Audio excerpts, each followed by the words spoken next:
Welcome to the Leo.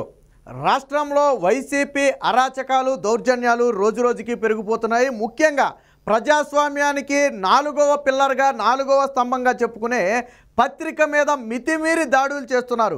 ఎన్నికల దగ్గర పడుతున్న కొద్దీ జగన్మోహన్ రెడ్డి అవినీతి అరాచకాలు బయటపడుతున్న కొద్దీ జీర్ణించుకోలేక వైసీపీ కేడర్ మొత్తాన్ని కూడా రెచ్చగొట్టి ఆ దాడులు చేస్తున్నాడు. మొన్న ఆల్రెడీ రాప్తాడులో జరిగినటువంటి ఒక సభలో ఆంధ్రజ్యోతి విలేకరును దాదాపుగా చంపేసినంత పనిచేశారు. మనం మాట్లాడుకున్నాం. ఆ ఘటన మరువక ముందే నిన్న కర్నూలులోని ఈనాడు కార్యాలయం మీద వైసీపీ రౌడీ మూకలైతే ఆ దాడికి తెగబడ్డారు. రాళ్ళు కర్రలతో వచ్చి మొత్తం కూడా విధ్వంసం సృష్టించారు. అక్కడ ఉన్నటువంటి వారిని చంపడానికి కూడా వెనకాడలేదు. ఆ స్థాయిలో జరిగాయి. వాస్తవానికి మొన్న ఈనాడు పత్రికలో అక్కడ ఒక నేత గురించి, ఆ నేత అరాచకాల గురించి అయితే ఒక కథనం రాయడం జరిగింది. కానీ ఎక్కడా కూడా ఆ నేత ఎవరనే పేరు ఆ పత్రికలో ప్రకటించాల. అయినప్పటికీ గుమ్మడికాయల దొంగ ఎవరంటే నేనే అన్నట్టు చంకలు గుద్దుకుని ఎవరైతే కాటసాని రామ్ గోపాల్ రెడ్డి ఆ అనుచరులు ఉన్నారో వారందరూ కూడా వచ్చి పత్రిక మీద దాడి చేశారు. దీంతో ప్రజాస్వామ్యానికి అర్థమైంది ఆ అవినీతి నేత, అరాచక నేత ఆ కాటసానేనని చెప్పి ఆయన దాడి చేయడం ద్వారా ఈరోజు బాహ్య ప్రపంచానికి తెలిసింది. పత్రికలు ప్రశ్నిస్తే ఒకవేళ ఆధారాలు లేని వార్తలు ఏవైనా రాస్తే చట్ట ప్రకారం చర్యలు తీసుకోవచ్చు, లీగల్గా నోటీసులు ఇవ్వచ్చు. జగన్మోహన్ రెడ్డి పత్రికలకు నోటీసులు ఇవ్వడం కోసం కొత్తగా ఒక జీవో కూడా తీసుకొచ్చాడు. ఆ విధంగా వెళ్ళొచ్చు. కానీ ఎప్పుడైతే చేసిన అరాచకాలను ఉన్నవి ఉన్నట్టుగా రాశారు, దాంతో ఆ పత్రిక మీద అయితే దాడికి తెగబడ్డారు. ఇది పూర్తిగా ప్రజాస్వామ్యం మీద దాడి, పత్రికా స్వేచ్ఛ మీద దాడి.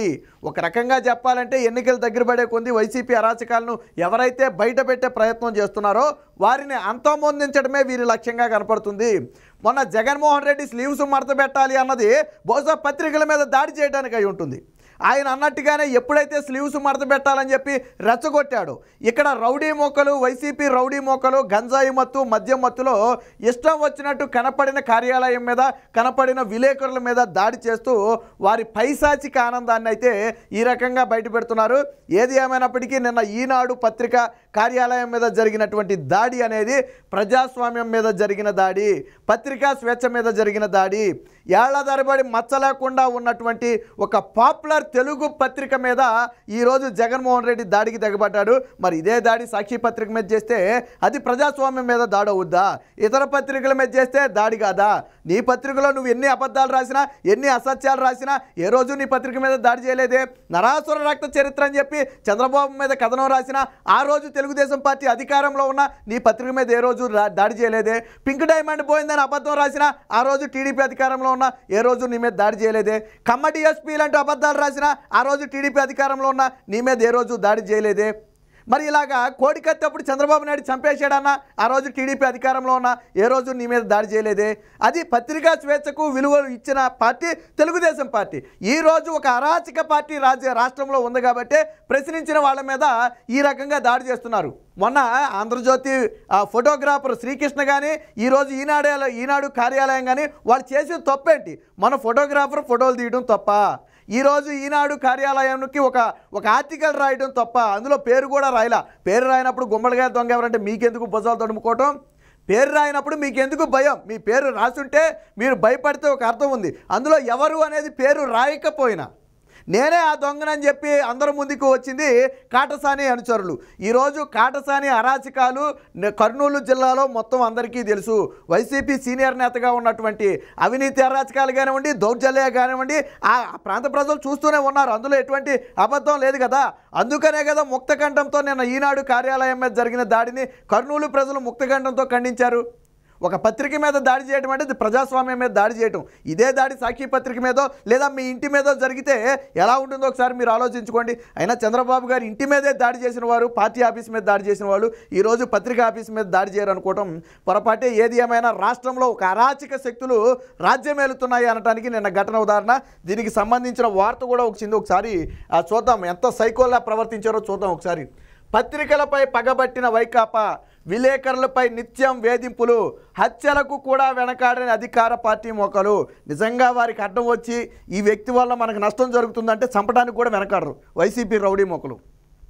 అక్రమాలను ప్రశ్నిస్తుంటే తట్టుకోలేకపోతున్న వైనం, దాడులకు ఉసుగొల్పేలా జగన్ వ్యాఖ్యలు. మొన్న చెప్పాడు కదా స్లీవ్స్ మడత పెట్టండి, వాళ్ళు దొరికితే చావబాదని. కొడాలి నాని ఏం మాట్లాడాడు మొన్న? మన ఆంధ్రజ్యోతి ఫోటోగ్రాఫర్ కాబట్టి అలా కొట్టి వదిలేశారు, అదే ఆంధ్రజ్యోతి ఎండీ వచ్చి ఉండుంటే ఏ కీలుకి ఆ కీలు ఇరిచేసేవాళ్ళు అని చెప్పి రెచ్చగొట్టేటట్టు మాట్లాడు. ఆయన ఒక మాజీ మంత్రి, ఆయన ఒక ఎమ్మెల్యే, అలాంటి వాళ్ళు ఈరోజు ప్రజాస్వామ్యంలో ఉన్నారు. ఎవరైనా సరే జరిగిన దానికి మాకు సంబంధం లేదు, మేము ఖండిస్తున్నాం, దాని మీద చర్యలు తీసుకుంటామని చెప్పాల్సింది పోయి ఈనాడు వస్తే మేము కాళ్ళు ఇరిచేస్తాం, ఆంధ్రజ్యోతి వస్తే తలలు తీసేస్తాం, లేదా TV5 వస్తే కత్తులతో పొడి చేస్తాం, వాళ్ళ నాయకులు మాట్లాడే మాటలు. మరి వాళ్ళు అలా మాట్లాడితే ఈ కార్యకర్తలు ఏం రెచ్చిపోరా?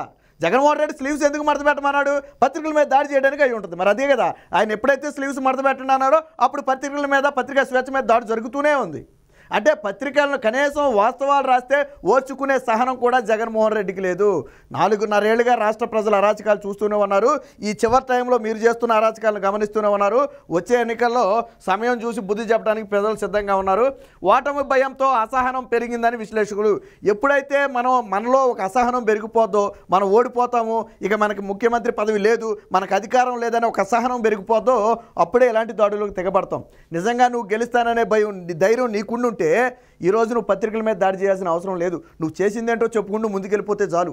రాసింది కూడా అవాస్తవాలు కాదు కదా, లీగల్గా వెళ్ళు. నిజంగా నీకు నష్టం జరిగితే లీగల్గా వెళ్ళు, పరువు నష్టం నోటీస్ ఇవ్వు, పరువు నష్టం దావా వేయి. కానీ ఎందుకో మరి దాడులు అంటే అవి నిజమే, రాసిన ప్రతి మాట కూడా అక్షర సత్యం కాబట్టే ఈరోజు దాడికి తెగబడ్డారు. సో ఇక్కడ చూడండి, ఈనాడు కార్యాలయంపై కాటసాని అనుచరుల దాష్టికం, కర్నూలు నడిబొడ్డున గంట పాటు బేభత్సం, తాళాలు బద్దలు కొట్టేందుకు యత్నం, ఈనాడుకు వ్యతిరేకంగా నినాదాలు. ఇక్కడ చూడండి, ఒక పూల కుండీని తీసుకెళ్లి ఈనాడు కార్యాలయం తాళాన్ని బద్దలు కొట్టే ప్రయత్నం చేస్తున్నారు.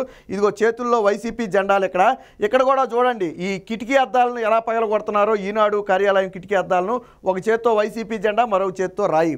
దాదాపుగా గంట పాటు మరి బేభత్సం సృష్టించిన పోలీసులు వెంటనే దీన్ని కంట్రోల్ చేయలేదంటే మరి లా అండ్ ఆర్డర్ ఎలా ఉందో కూడా మనకు తెలియదు. అది కూడా నడిబొడ్డున జరిగిన ఘటన.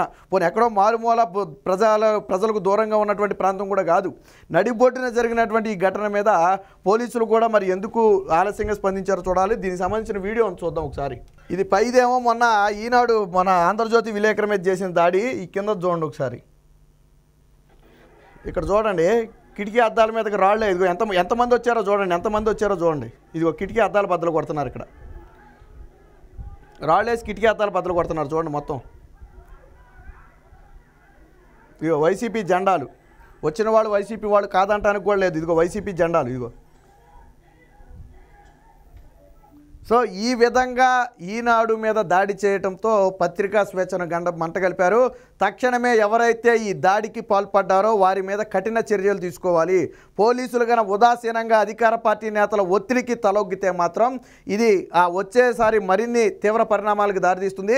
కాటసాని రాంభూపాల్ రెడ్డి అనుచరుల మీద, ఆయన మీద కూడా, ఆయన రెచ్చగొట్టి పంపకుండా అనుచరులు వచ్చారని ఎవరు అనుకోరు. కాబట్టి కాటసానిని కూడా అదుపులోకి తీసుకుని విచారించాలి.